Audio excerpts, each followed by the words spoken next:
Howdy again everyone, and today it's time to finally check out the smallest full-frame interchangeable lens camera currently available, the little Sigma FP-L. With its 60 megapixel sensor, broad L-mount lens options, and excellent video capabilities, it certainly has some potential. It could be a great option for travel or for landscape photography particularly. You'll have no trouble carrying this thing around mountainsides or keeping a low profile in busy streets as you explore new places, and having a nice, small, unimposing camera can also be more useful than you might think for a number of professional applications. Video makers like it too though, as it can shoot 4K 1080p video at 120 frames per second, as well as true 24p video, which is unusual, along with focus peaking, zebras and a waveform display, as well as the ability to control exposure by shutter angle instead of shutter speed. And with an external device you can output 10 or 12-bit cinema DNG RAW video for awesome dynamic range potential in your footage. Those are some unique video making options. All this comes at a fairly reasonable price of £2,500 or $2,500 before sales tax. For a 60 megapixel full frame camera with those special video features could be an interesting price.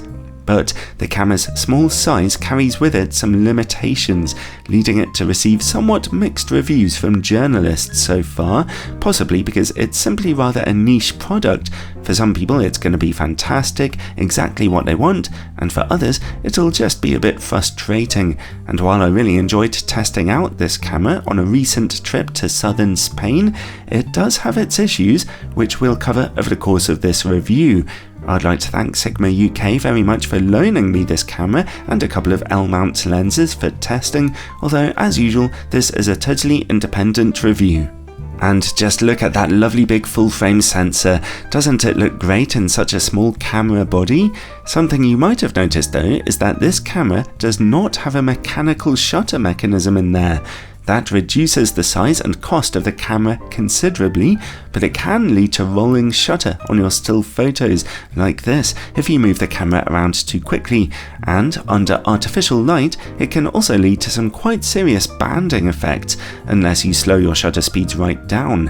And you might not wish to do that when shooting indoors because this camera does not have image stabilization for still photos, only some digital stabilization for video work. So that's one of the first things about the Sigma FP-L you should really be aware of. That lack of a mechanical shutter can sometimes be a real issue. When you first hold this camera in your hand, three things jump out immediately. Its wonderfully tiny size, of course, its surprising weight, as this thing is heavier than it looks, and finally, the fact that it doesn't fit very naturally into your hand. This is not an ergonomic camera, and its buttons can feel a bit fiddly to get your thumbs around. The rear control dial can be a little tricky in particular, being easily pressed down by accident. The small size means a lack of controls, and so you need to pop into the quick menu quite often to change ISO or other settings, and controlling your way through the main menu system takes a little getting used to. It's not always obvious how to scroll horizontally through your options, and as I mentioned, the buttons are a little bit fiddly to use. The camera's autofocus speed is a little on a slow side here, although it is mostly accurate. As you can see in this footage, it's tracking my eye very well, but the focus system isn't easily able to catch up to where I am. So this is not a camera for strenuous sports photography or any other situation needing intense autofocus work. I also found that the autofocus would wobble sometimes in video mode, particularly in darker situations, which could be a pain and led me to shoot video mostly in manual focus mode. The camera does have a touch screen though, which can be helpful. That screen is big and detailed with good, accurate colours. It cannot tilt or flip out though, which makes video work without an external screen a bit tricky in places. Also, its default brightness setting is a bit too dark. I had to set it onto full brightness just to shoot outside or get a good representation of brightness levels. Something quite cool about the camera is its large range of tone and colour options, as you can see here, many of which will be useful for getting the kind of cinematic effects you're looking for, and I especially liked the cool duotone effects. Due to the camera's small design, the battery has to be quite small also, and there's only one SD card slot. The battery didn't last long for me at all, only about 250 still shots, or a bit over an hour of video footage, although as I mentioned, I did have the screen brightness quite high at the time. On the side of the camera, we have a microphone and a USB-C input for data transfer and for charging, alongside a micro HDMI port with a loose rubber cover that's definitely going to be getting lost unless you're very careful. A major idea behind this camera is that it is modular, so you can screw onto it all kinds of video making equipment, handles, grips and frames, as well as this, a separate electronic viewfinder which is handily adjustable. It works really well with a screen that's bright and high quality, although the screen itself isn't as big as others I've worked with, and the EVF obviously adds a lot of size to your whole setup there if you do want to use it. The camera does not have a hot shoe on its main body, although a separate one is supplied. The camera can shoot up to 10 frames per second with a maximum shutter speed of 1/8000th of a second and a longest bulb shooting time of 300 seconds. Overall, in terms of build quality, this camera is both a beneficiary of its small size and a bit of a victim, with a small battery, single memory card slot, lack of mechanical shutter, and somewhat fiddly controls being the price that you have to pay for its portability. Alright, well, let's take a look at still image quality then. First off, RAW and JPEG. The camera's RAW images look great here. Loads of fine detail is being captured with no false colour. It's a very clean image. On the right, you can see the JPEG image with default settings, and the picture is clearly being over-sharpened by the camera, although it does at least look very punchy. In the camera's colour profiles, you can turn that sharpening right down, and as you can see here, as a result, it looks way cleaner, much better, although you might still want to add your own sharpening in editing. If we look over to the orange wall in the background here, we can see that the RAW image is handling colour gradients more smoothly than a JPEG image, which gets slightly rough in blocks of colour. Still, those JPEGs look fairly attractive to me.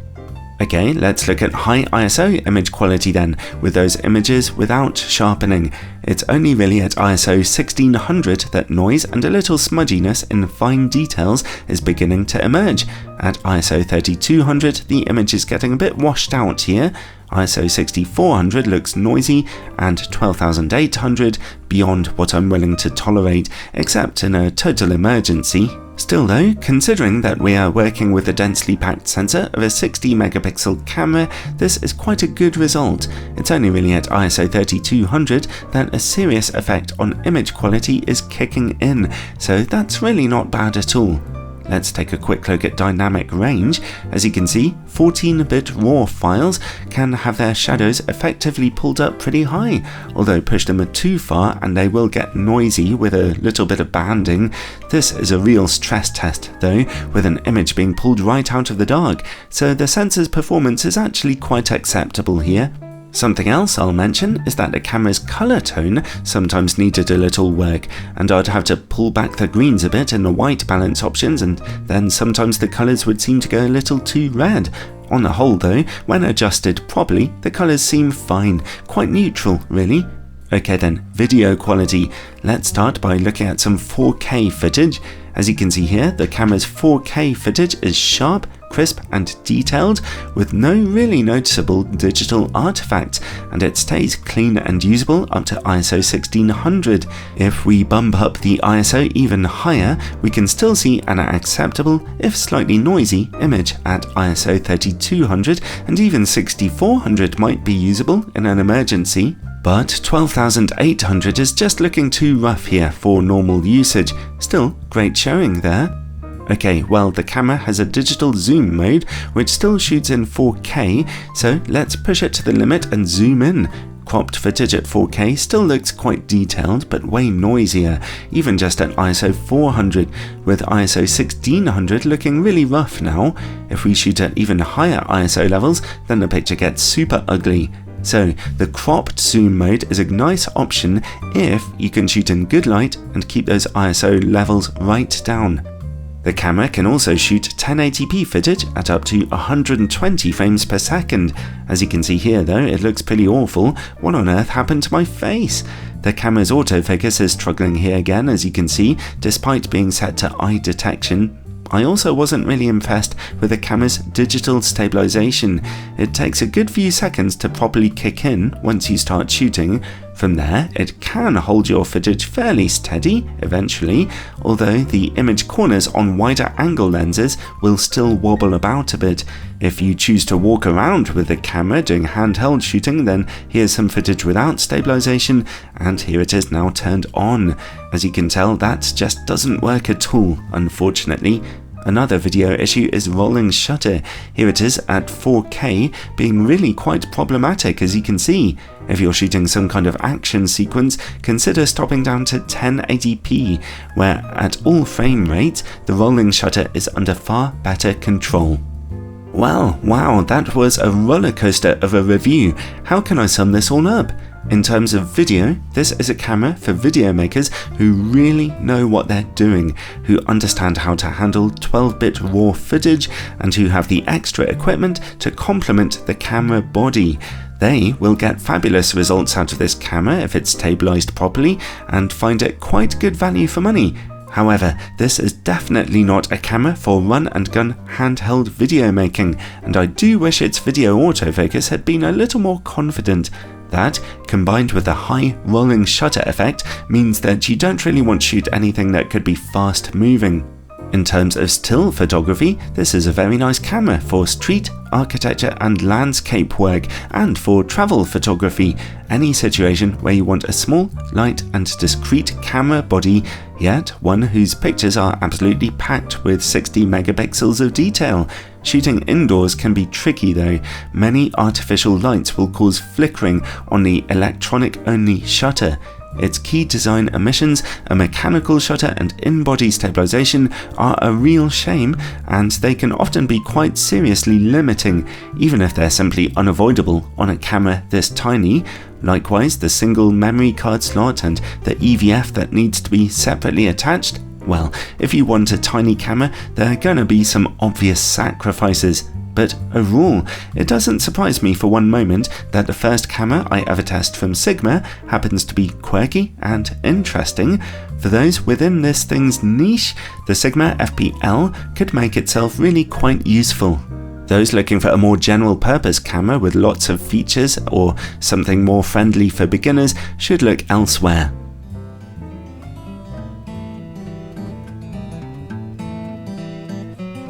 Did you enjoy that video? Well, you weren't really supposed to. It's more of an avant-garde piece, really. But if that's your kind of thing anyway, then check out my channel for about 800 more videos like it, all neatly ordered into handy playlists. And if you really appreciate these videos, then check out my Patreon page down in the description for more ways to support the channel and get a whole load of exclusive bonus content too.